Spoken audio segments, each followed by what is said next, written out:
Hello and welcome to the Toy Talks podcast. My name is Toy Washington and this is an emergency episode because I recently received a dilemma on the hello@toytalks.com mailbox, and as you know, I upload bi-weekly, and I already uploaded last week an episode called Black Women Deserve to Be Loved publicly, part 1.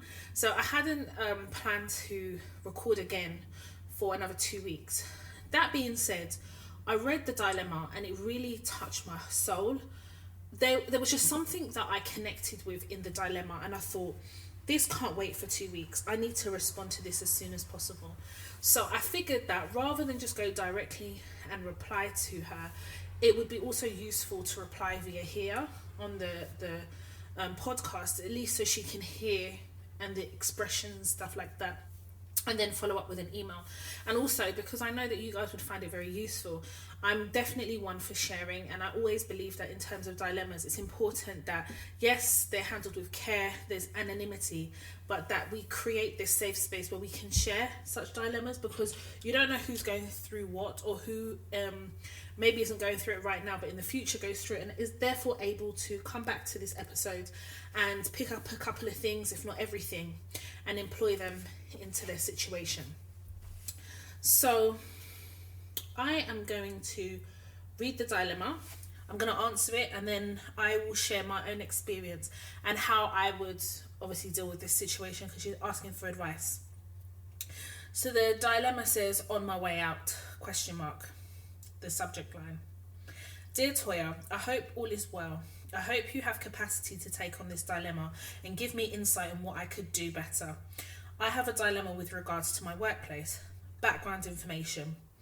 So she's basically told me what industry and field she's in, and I'm not going to share that because it's a very interesting field, but it's not a field that's saturated, so I feel like she's easily identifiable through this field. But for the purposes of her listening, I have read this, I know what field you're in, and I completely understand it, so thank you for the detail. She's one of the 2 black women in the company, the other one being a contractor in a separate department from me. My manager is a 65-year-old white male. The company was bought by a bigger company because they went bankrupt. I started just at the time they were bought. So the first 3 months of the job, I was not a priority and not being assigned work. I was basically working on tutorials for YouTube, but I was proactive, always asking questions, learning about company procedure as much as I could. After 3 months, my manager randomly came to my desk and put me on the spot regarding the fundamentals of my industry, giving me a pop quiz of them all. By doing so, he put me on the spot whereby I struggled to put my words together and give him well-worded answers on his questions. I knew everything. I was just having a rough day that day.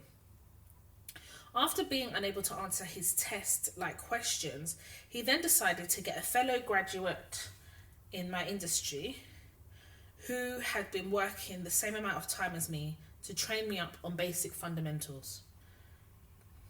I know I should have seen this as a red flag, because I was just about to say that. That's a red flag. But I chose to take it in my stride, as I felt like I messed up and needed to show my commitment to the company and show appreciation for him giving me the opportunity. So firstly, before I continue with this dilemma, I'm going to say something. As black women, we always feel like we have to show gratitude because someone's given us an opportunity. And I'm just going to say this. The gratitude you show is the thank you when you're given an offer. You can't always be in gratitude because somebody gave you an opportunity in your field. Because let me tell you something. You made a sacrifice to be in this field. I know how much money you must have spent through studying to even be able to be in a position whereby you can apply for such roles. And your field is as such that you're always learning. So training and things like that is coming out of your pocket. I think as black women, we've been made to feel that we're always subservient. So this gratitude attitude comes from our parents, where our parents have always taught us, or we've always witnessed, our parents just being grateful to have a job. And how it's transcended into our generation is that we feel like we have to have this rolling, ongoing gratitude giving. And what happens is that blinds us from seeing the red flags, because we're too busy trying to get comfortable with gratitude that we're not actually realizing that we're being mistreated. What I'm going to say to you is this, that you have to draw the line between being constantly grateful, like you're undeserving, versus actually recognizing that you're deserving of this role, because they didn't come and pluck you from the university. You went through a cycle of shortlisting, you applied for the job, you went through an interview cycle. They didn't do you any favors. Now, when you were offered the job, the gratitude is, thank you so much for considering me. And that's where it ends.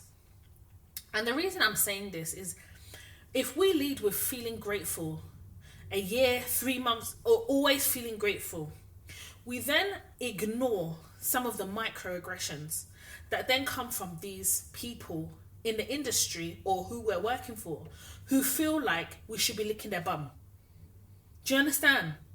You have to draw the line between constantly feeling grateful and recognizing that you're deserving. You deserve this role because you've worked hard for it. A labourer is worth their wage, they say.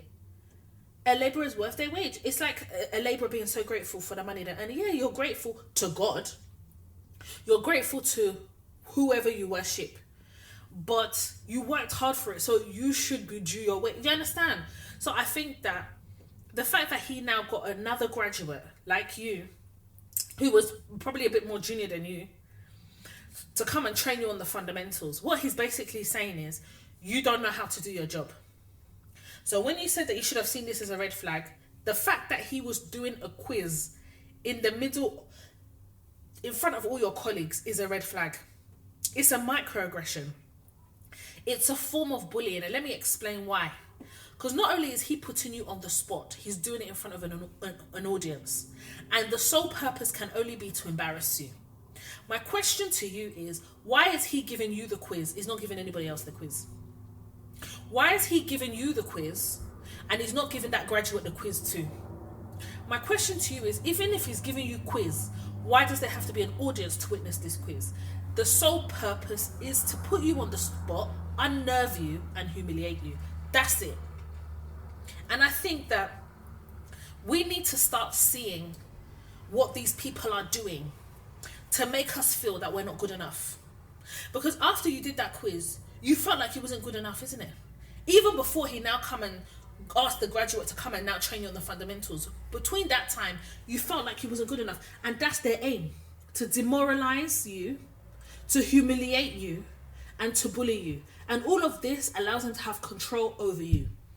And I think we need to start recognizing these things and understanding that we are not deserving of that situation. This is where you should have nipped it in the bud. Because what I would have done is I wouldn't even participate in any graduate coming to give me fundamentals.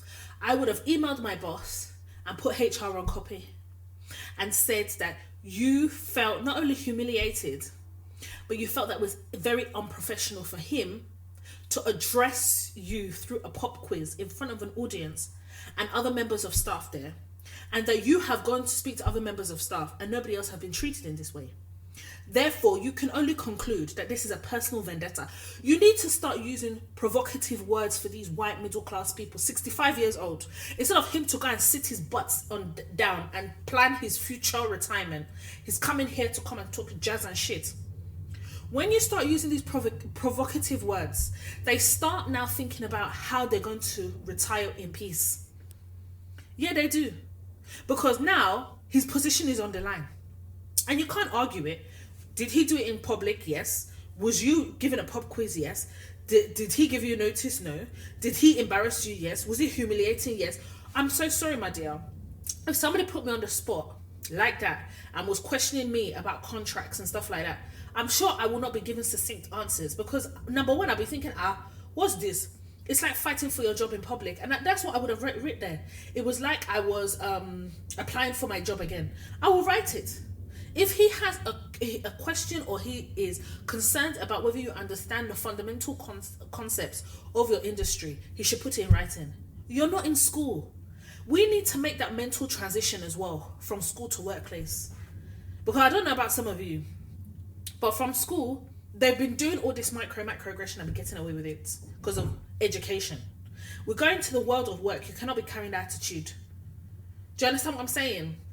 It's very important that we open our eyes to certain microaggressions, but also the macroaggressions and bullying. And I have an episode called Bully Boss. Go and listen to that episode. Let me continue. So she said, note, I have a master's in said industry, so I know my stuff. I was just put on the spot. After this, he also started making unnecessary comments referring to my salary. You cost a lot of money. As a company, we need to see the value. Most recent one where I had gone and asked him a question about an analysis process, where he said, why don't you understand this? It's part of the fundamentals. If you don't understand this, the company can't keep you. We can't let this go on. Can you see the acceleration of the bullying? Can you see? Bullying doesn't just start today and end tomorrow. There's a foundation of bullying that starts. It's humiliation, to degrade you, to humiliate you, to make you feel like you're unworthy and not good enough. It's the idea of crushing your self-esteem. These are all the ingredients of bullying. Basically, threatening my job at the company over a question. We work in an open office, so everyone could hear his comments towards me. Can you see? This is the humiliation, isn't it? It was very embarrassing. It had not been the first time. It's almost a given every time he interacts with me. So I'm assuming every time you interact with him, you've got anxiety. I would be anxious, I'll tell you this much. Because if I can't ask you a basic question without being humiliated, every time I'm around you, I'll be on edge. Oh, I'm coming, don't worry. This led me to being completely demoralized. Of course, I ended up having such bad stress and anxiety that I actually missed my monthlies, as in her monthly cycle, menstrual cycle. And these are the things I would have put in the complaint. You see, at this point, you've got nothing to lose. When somebody threatens your job, questions your salary, and questions why you are there, they're threatening your job. All the gloves are off. I think some of you think that you're fighting for your job when HR calls you into the room. That's not when you're fighting for your job. You're fighting for your job even before that in meeting with HR. And some of you need to wisen up to it, because what happens is by the time you go to that HR office, when they call you to HR, they've already cemented the fault folder. Now it just becomes procedural to get you out. You have to be one step ahead of these people. If you listen to this podcast, my sister, you wouldn't have allowed it even to get this far, because the red flag, and I don't get me wrong, I understand, especially when you're in the situation, it's difficult to look outside of it. But you have to be strategic with how you operate with white people. Otherwise, you can't work in and amongst them. Because they're always planning for something. This one that they're doing alert system on our phone. You don't think they're planning for something? These people are always planning for something. So as a black woman in the world of work, especially working in white-dominated industries, or you're managed by white people, you have to always be strategic and be planning. Because people are planning for you. You have to plan for yourself. There is no training at the company. I get put on a project and expected to know everything, expected to execute to a high degree. I like a challenge, but a realistic one. I'm not supported and kind of just left to it. Anyway, present day. My manager requires that we work a 60% fee earning work, which is manageable and I can work with that. However, the problem is that he does not assign me any work, leaving me in a position where I'm always emailing to ask about available work. Recently, on my annual review, he mentioned that he has an issue with assigning me work, as he doesn't know what I'm competent at. But you see, this is a double-edged sword. If he doesn't know what you're competent at, then he needs to put you on fee earning work. But what he's doing is he's not putting you on fee earning work, complaining he doesn't know what you're competent at. This is how they're managing you out. On a previous project, I did run into problems with the software. I'm a grad. This is mid or high level work. I had never worked on the software before. This is a whole different story. This is the one thing I would say I messed up at, which I admitted and took on and learned from. I chalked this up to part of the learning process as a young, and then she put her industry and moved on. I feel as if because of this and the other issue of me not being able to answer his fundamental questions, he views me as completely incompetent. The grace and space to learn as a young, and then she put her industry, I feel I do not have as compared to the other fellow graduate. He has also made comparable mistakes, but it's almost like he gets away with it. He's a white male. Well, I think you need to write this in a complaint. I'm coming. In my last review, he mentioned he would put me on a PIP. Isn't PIP a performance review, isn't it? In December if I hadn't improved, which to me is questionable, as I wasn't that bad. If I was that bad, surely he would have put me on a PIP almost immediately. I don't believe I have been bad at all. As my first job in the industry, I know I'll make mistakes, but as I gain experience, my mistakes will lessen. I feel like he's trying to manage me out. He doesn't assign me work at all. Present day, I'm currently applying to jobs and I'm hoping to get something soon and leave, as I can't take the stress anymore of feeling devalued. However, I feel like I could honestly succeed in this role, just that I'm not being given an opportunity to do so. Everyone else at work is honestly lovely and I have no issues with them. It's just my manager antagonizing me and making me question my ability instead of helping me in my development. What would be your thoughts? I've tried my best, just hoping to get an opinion from an experienced corporate individual. I've been working here for a year and 3 years. Kind regards. Let me tell you, I get the impression from you that you don't want to leave, but you feel like you have to. So this is what I'm going to say. I think that you should still be interviewing because your job is on the line. And you don't know how far he has gone in terms of conversations he may or may not have had with HR. I think him threatening to put you on performance review, the humiliation, him not actually putting you on fee earning work is all preparing to put you on a performance review to then manage you out. He's using the process to do it. So the way I look at it is, sis, you've got nothing to lose. You eloquently have put to me what has been going on, and I think a page and a half complaint to HR is what needs to happen now. So I think you've got two options. You can either do the complaint to him with HR on copy, or you do it directly to HR and make it a formal complaint. And I think that you need to detail what the complaint is regarding. There is an episode where I did a grievance complaint. I don't remember the episode off by heart. And the grievance complaint, I actually read it out and I structured it in such that was the best grievance I've ever written. It was structured very clearly, straight to the point. So what I'll do is when I email you, I'll give you the episode. And what I'll do in this episode, if you look in the show notes, I will reference the podcast episode that you guys should also refer to in terms of grievances and how to structure a grievance. But what I'm going to say is you need to do a grievance, and the basis of it needs to be bullying, harassment, humiliation. Now, I think you can do it on those 3 grounds. Obviously, the main one is bullying. And I think that you need to explain also the effects of this bullying and how it affects your work.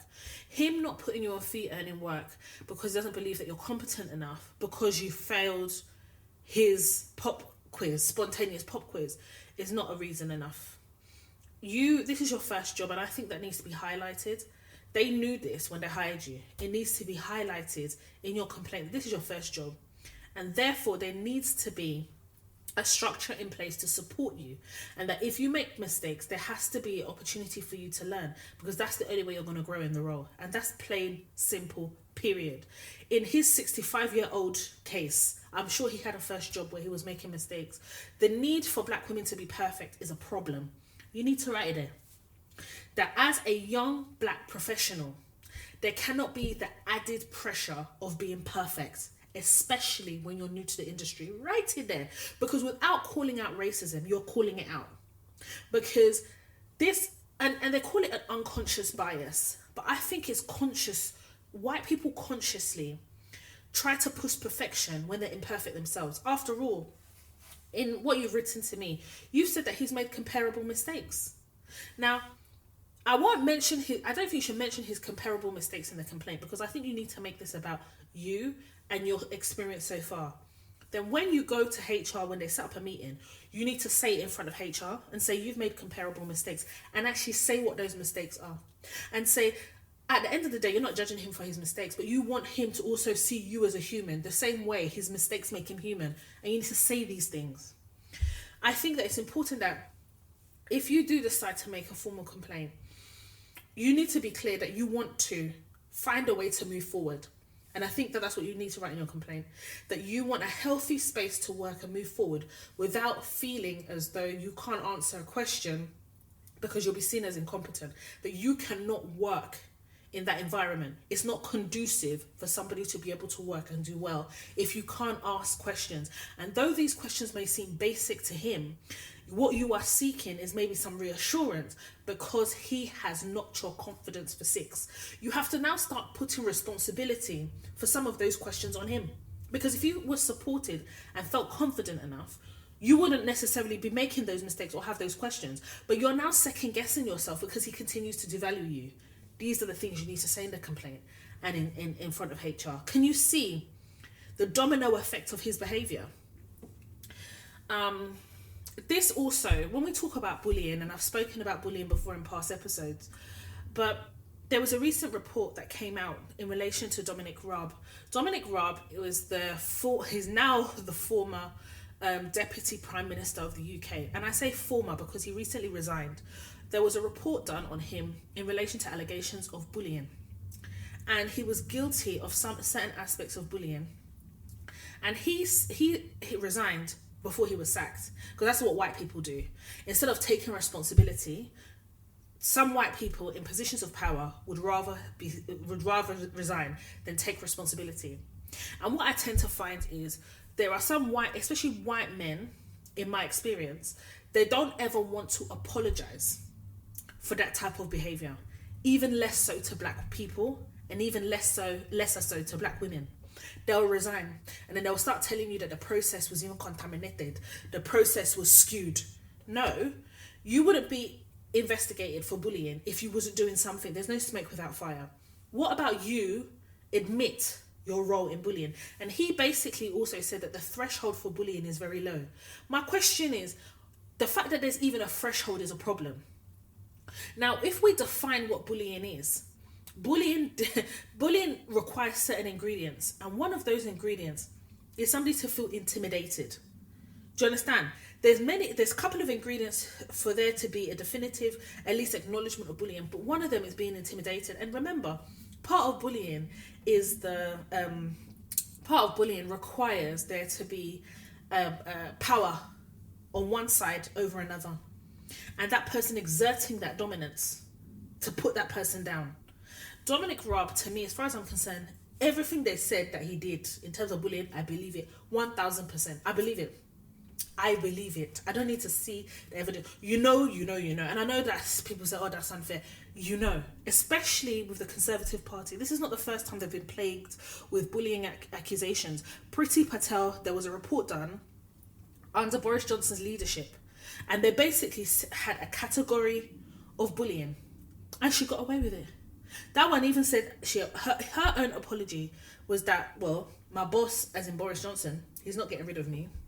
I can just give you one apology. I don't care. There's no consequences.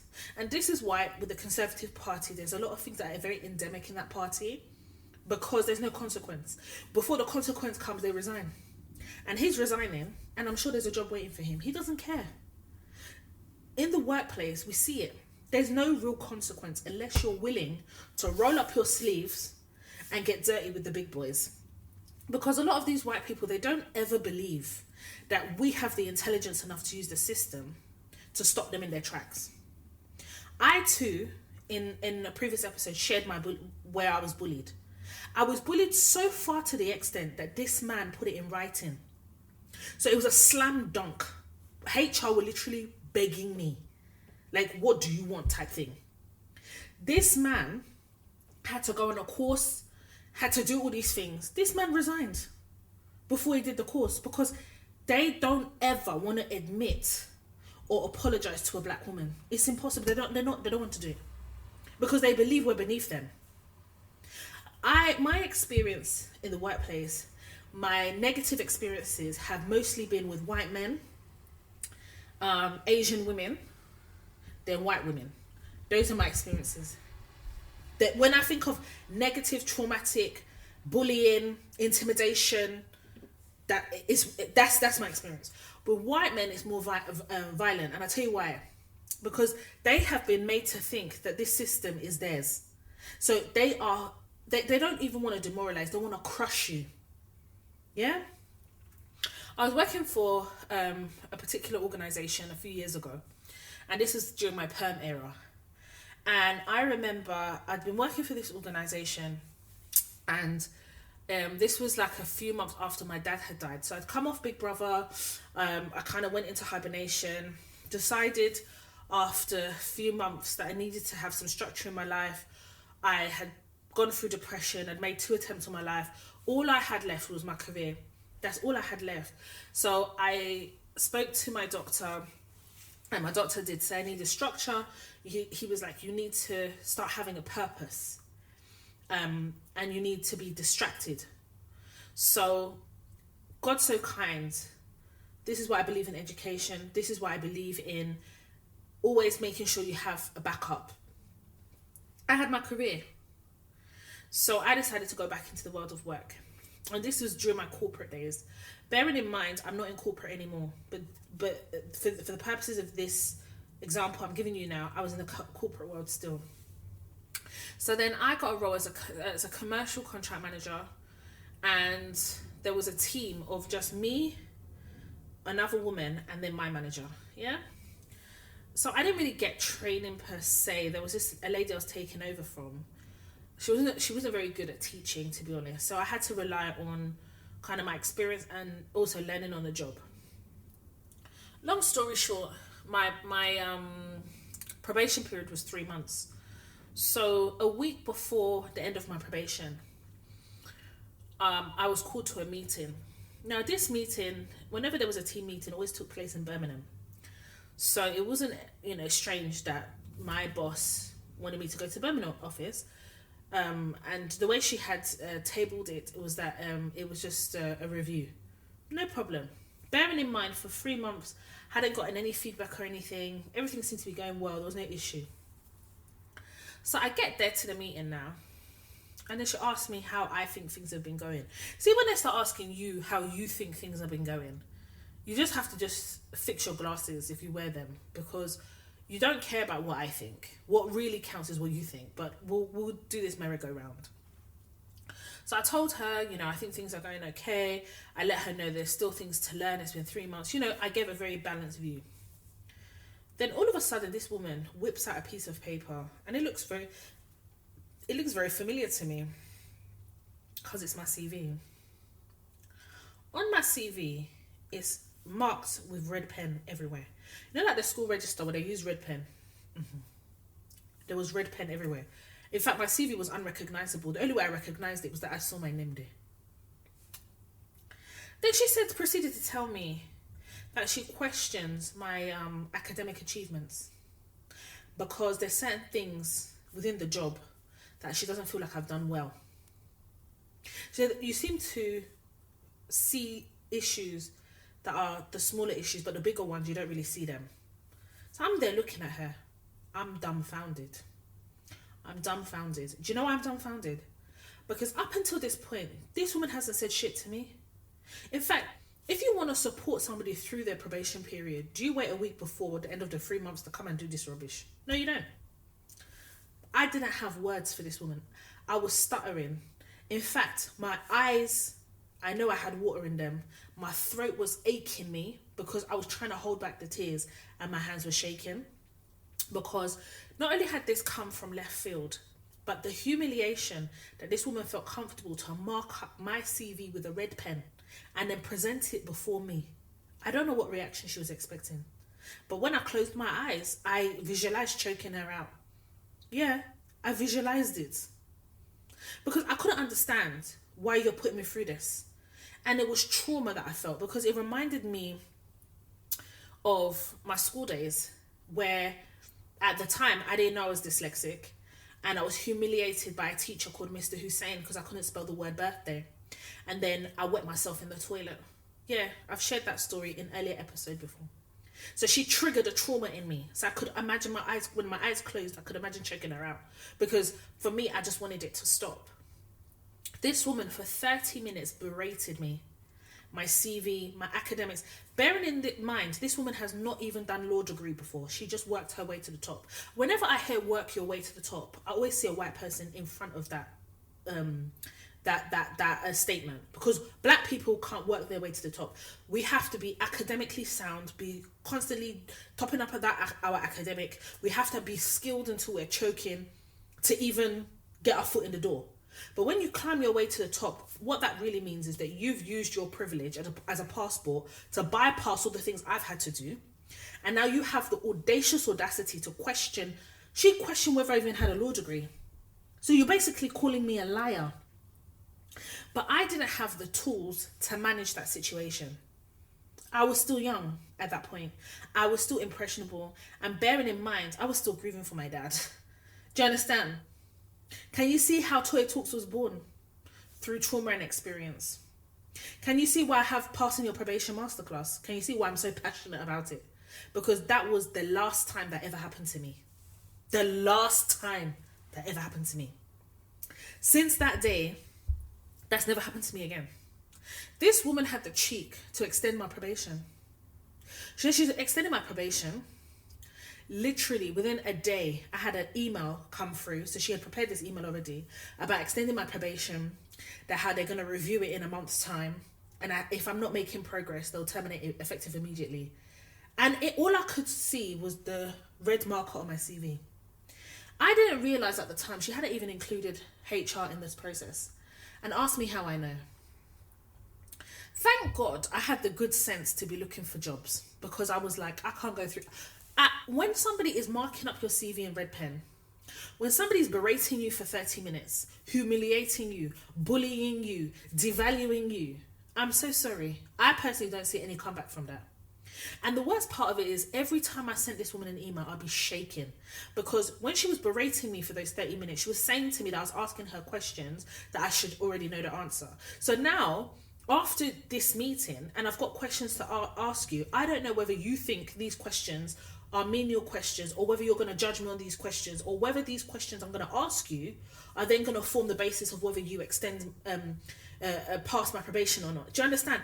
It's that psychological trauma that they start setting off inside of you. So now, every time I want to send her an email, I'll be second guessing myself. And that's when I made the decision, I can't operate like this. I couldn't sleep. I couldn't eat. Bearing in mind, I'm still grieving, so I'm not sleeping and eating anyway. I'm panting. I'm thinking to myself, oh my God, if I don't get extended now, I have to now go and sign on at the job centre. These are all the things, because I just come from the job centre. I've just concluded my claim because I have a job, and I have to now go and reopen the claim, and then you have to go and explain to them. Do you understand? All these things were going through my mind. God so kind, I found a new job. I think for me, there was no saving this job because of what she had done. She made it very clear to me that I wasn't going to pass this probation, and what I was never going to do is be a sitting duck in the hope that I'll pass, only to not pass. Do you understand what I'm saying? I think when they start extending your probation, they're already looking for your replacement. And I said it in the probation masterclass. When your probation gets extended, yeah, they're already looking for your replacement. They've already, whether they've started writing the JD, whether they've engaged HR, the fact is they've decided they don't want you. Because if somebody wants you to pass, they will support you through the process of your probation. And I have learned through the course of my career that part of passing your probation is also your responsibility. And this is why I've developed the Passing Your Probation Masterclass, so that you know what role you should be playing and how you hold that organisation accountable to ensure that you pass. So that if they don't pass you, you're able to say, well, these are all the things I have here. This is constructive dismissal. Do you understand? You have them by the balls. And at the time, I didn't know any of this. So I managed to get a new job. So then I put a meeting in her diary. Yeah, I have to use your tactics. So she came down to London. She had a meeting with me. So I told her I'm terminating my contract in accordance to the termination clauses in my contract. She looked shocked. I said, why are you shocked? I said, how exactly did you expect me to continue in a role where I can't ask you anything without thinking that you're now going to use it against me as to whether you're going to keep me on or not? I've received no support through the 3 months I've been here, none. And the support I'm talking about is, if there are areas of improvement, tell me so that you can give me a chance to improve. You've waited a week before my end of my probation to come and tell me all these things, a barrage of things, and then on top of it, you're marking up my CV and basically questioning whether I have a law degree. Am I sure I have a master's? All these documents, I can prove it to you. But the fact that you're insulting me, I said, I can't work for someone like that, because it shows me that not only do you not respect me, you don't respect my qualifications. And you don't respect my qualifications because either you don't believe I have them, or because you don't have them, you believe I don't have them. She was just looking at me shocked. She said, oh, have I spoken to HR? I said, have you spoken to HR? She said, no. So I said, hang on. So you extended my probation, but you hadn't spoken to HR? She said, no. She hadn't gotten around to it. I said, yeah, I'm terminating. I took my stuff. I left. Do you know that 24 hours later, this woman sent me an email to tell me when my last day is going to be, that she's going to come down and escort me off the building. I couldn't even believe this. I literally couldn't believe it. But I didn't have the ability to understand how to advocate for myself then, the way I do now, because you and I know that not only will that not run, but I will tell them that it's a continuous, perpetual behavior to exacerbate the bullying. So that would never happen now, but it happened then. And sometimes that I feel, for me to be able to be in this position where I'm able to tell you and advise you guys, sometimes I know that I've had to walk through the wilderness and the hot coals of pain to be able to sit here and tell you these things so that you can be better than me. I've given you the tools, I've given you the examples, and how I have managed my career since then allows you all to know that not only did I learn from those situations, they can never be a repeat. So when you guys send me dilemmas and I see that you're going through something similar, that's why I say to you, you need to know when to nip it in the bud at its earliest opportunity before it escalates to where it is now. Yeah? Long story short, I had an exit meeting with HR. And I wish I explained to them everything that had happened, but I didn't. I was just so relieved to be getting out. So relieved. And I calculated in my head, I was like, what difference does it make if I tell them? What difference?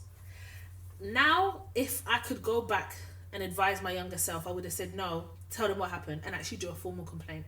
Because even though you're still leaving, her behavior needs to get checked.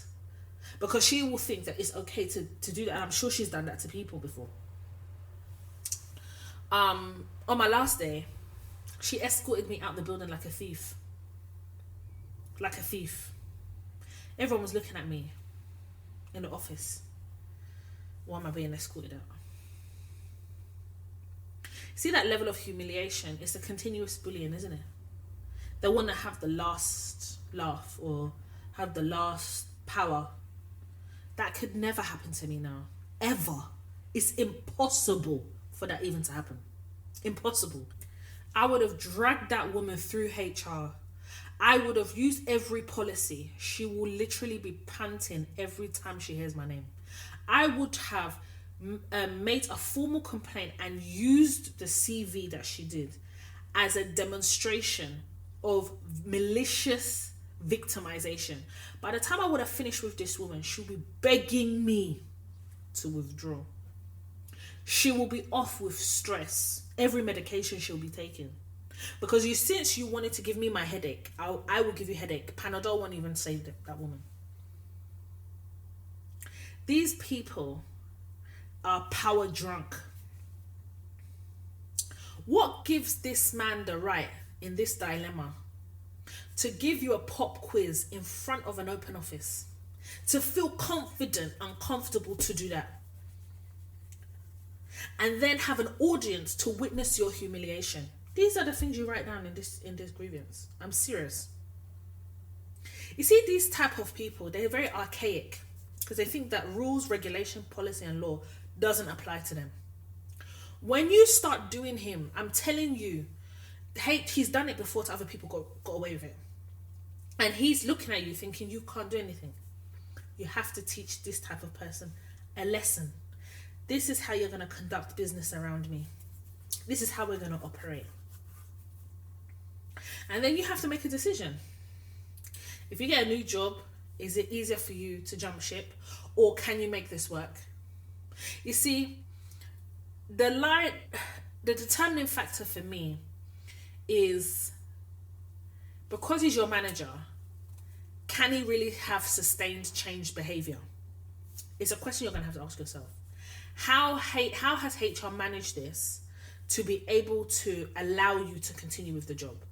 Do you feel like if you continue, you're just setting yourself up for a later sacking or a later managed out or a later situation? You have to be able to assess whether you still got a foot in this role. And the only way you're going to know that is if you do a formal complaint, see how HR managed this, and see what his response is. But I'm not being rude. When they get to that age, they get vindictive, in my experience. These older 65-year-old white men. And it's because they feel like they have nothing to lose, because they can see their retirement right in the horizon. Do you understand? So they're just going kamikaze. But at the same time, maybe because no one's taken him on, he's never had a reason to curb his behaviour. So maybe you need to be the lesson that teaches him.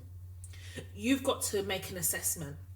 And underpinning it all is, are you able to get out of this job what you need to progress to your next stage? These are all the questions you've got to ask yourself in determining whether you want to continue in this employment or not. Are you fighting for your job? Yes. If you manage this correctly, and refer to the episode where I did a very clear grievance, I think that you could manage this very, very well, because the impression I get from you is that you don't actually want to leave. Like, this is a role that you feel like you can excel in, but for your line manager. So I think that maybe you set yourself the challenge, and then when you get to a certain period, ask yourself these questions. Bearing in mind, I still think that you should still be interviewing. I feel like through the course of this employment, I think you should still be interviewing, at least to see what's on the market, what options are available to you, because this is not a role that you can get too comfortable in. Because also as well, let's not forget vindictiveness. Yeah, I remember HR aren't your friends. I've said this in very many episodes. HR's in the titles of these episodes. Please go and refer to them. HR are not your friend. You are loyal to yourself, loyal to your career, and you are a team of one. You just have to remember that. I hope this dilemma helps. In terms of my response to the dilemma helps you. I hope it helps anyone else that is listening to this. And please look at the show notes, referencing the episode where I actually go through a grievance complaint that I made, I think about 2 years ago, and it was upheld in its entirety. It's going to be the clarity of the grievance complaint, and it's going to be how effective you are in advocating for yourself. Those are the key things that are going to play into how you are able to manage this. But do I think you can salvage it? Yeah, I do. But as long as you consider the things that I've previously mentioned. I also want to commend you on being able to still communicate how you felt and what's happened, because sometimes I feel like trauma can sometimes paralyze our ability to even explain to other people what we've been through. And I apologize, and the reason I'm not apologizing, but you know what I'm saying, like, I apologize that this is now part of your story. This is part of your career story, and you're going to have to work through this trauma too, because even if you move on to a next job, there are certain things that could trigger you and trigger this trauma. And it's unfortunate, and I've said this before, that we have to work through our trauma in a role. Like, you get a new role and work through the previous trauma that you experienced in a previous role. It's such a shame. And I will say that if you have the ability to get therapy in between a role and this role and a new role, I will encourage it, because I think what we forget is that trauma is like leaving a scar in our minds. So then when you go into a new job and something maybe similar happens, or someone says something that triggers something, it also causes us to react. So I think it's important that you, in the same way that you've explained how you felt in the dilemma, that you go to therapy and have that conversation, unpack it, and allow yourself the grace to move on. Because I don't want this to be the backdrop of your career. Because for me, trauma was a backdrop of my career, and it was really difficult to get to a point of understanding that I had to take charge of my career. And I didn't have a podcast that I could go to and listen to. There weren't masterclasses I could listen to. I had to figure that shit out. And this is why I've created Toya Talks, so you guys don't have to figure it out. You have a safe, supportive platform that is able to give you advice, that's able to give you the tools to navigate and be strategic in navigating these unhealthy situations, and to allow you to attain success irrespective of whatever has been created around you to prevent you from accessing success. Bullying is so disgusting. And it's disgusting because the focus of bullying is to demoralize, devalue, and to crush you. There is no care in bullying. There is no remorse in it. And they know what they're doing. A bully knows what they're doing. That's why they're a bully. And I'm going to tell you this. Bullies are cowards. Cowards. The biggest cowards. Because I'm telling you, when you meet him where he is with a grievance complaint, his blood pressure will be going high. He'll be taking days off. And that's what they deserve. Sorry, but that's what they deserve. You can't take on the mantle of being a bully and then someone uses the system to deal with you and then you're taking days off. No. And I'm going to tell you this. Do not be distracted by him being temporarily nice to you. That's just a knee-jerk reaction to dissuade you from continuing what you're doing. As far as I'm concerned, when you make a decision to make somebody feel worthless, you acting as though you're nice now is bullshit. What you need, what he needs himself, is intense therapy. That's what he needs, intensive therapy, retraining, yeah? And he need this one, for the purposes of this particular person, he needs to take early retirement because clearly he got a problem. Anyway, I hope that's helped you. If you want to send me a follow-up, I am very welcome. I'm very much welcome to that. If you want to give us a follow-up of what's happened, please do, because a lot of people listen to the dilemmas and they want to know what the follow-up is and how you have used some of the things that I've shared to be able to make your situation better. And I really, really do hope that everything that I've shared here, everything I've discussed, the examples I've given, will really help and support you. The Toya Talks platform is here for you as well. And I also want to thank you also for writing in, and of course your anonymity will remain protected. I'm going to leave it there. I want to thank you all for joining me. I'm sure that you guys would appreciate the reason why I had to record this episode. It was emergency. It was an emergency, and I just feel for this queen because, yeah, no one deserves to be bullied. But I'm grateful to have a platform where you can write in and get the advice that you need. If you want to follow me on social media, my personal Instagram page is Toya_Washington. The Toya Talks podcast Instagram page is Toya_Talks. If you'd like to follow me on TikTok, it's Toya Washington, all one word, and that's Toya Washington. If you want to follow me on Snapchat, my handle is Toya Washington. And of course, if you have a work-related or life-related dilemma that you would like us to answer, please email hello@toyatalks.com. And of course, you have all the master classes, that is a catalogue of masterclasses to support the podcast on toyatalks.com website. I want to thank each and every one of you for listening, for tuning in. Please make sure you share this episode as well for anybody you think is going through something similar or could benefit from some of the content that was shared in this episode. I appreciate you all. Thank you for all your support, and I will see you again in the next episode of the Toya Talks podcast. My name is Toya Washington, and you have been listening to the Toya Talks podcast.